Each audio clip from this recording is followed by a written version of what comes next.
అటు లేదు. పవన్ ఇటు పవన్ కళ్యాణ్ లోకేష్. రాజకీయ పరమైనటువంటి కాన్సెప్ట్. ఉమ్, ఇప్పుడు పవన్ కళ్యాణ్ వెళ్తే కూడా మాట్లాడతారు వాళ్ళు అవును. పార్టీ నాయకుడిగా. ఉమ్, అదే సందర్భంలో ఎన్డీఏలో భాగస్వామిగా అవును.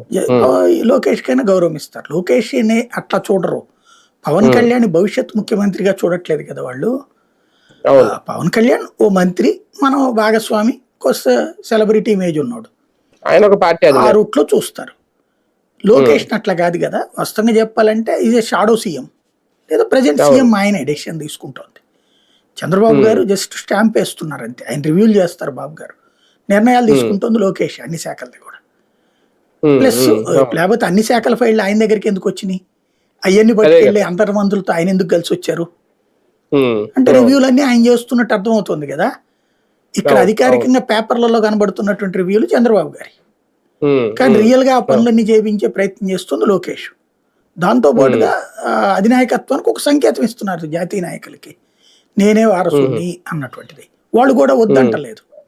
ఇంకోటి ఉమ్, ఏంటంటే ఈవెన్ మీరు అబ్జర్వ్ చేయాల్సింది ఇక్కడ, మీడియా, నేషనల్ మీడియా కూడా దీన్ని సీరియస్ ఏది నెగిటివ్ గా చూడట్లేదు, అవును. ఉమ్, యాక్సెప్ట్ చేస్తుంది. యాక్చువల్ గా ఇదే పని కనుక ఏ యోగి ఆదిత్యనాథ్ బంధువు ఎవరో వెళ్తానో, లేకపోతే ఉమ్, కనుక ఏది మన మధ్యప్రదేశ్ ముఖ్యమంత్రి బిడ్డ వెళ్తేనో, ఉమ్, లేకపోతే ఏ ఉమ్, రాజస్థాన్ ముఖ్యమంత్రి బిడ్డ వెళ్తేనో, ఉమ్.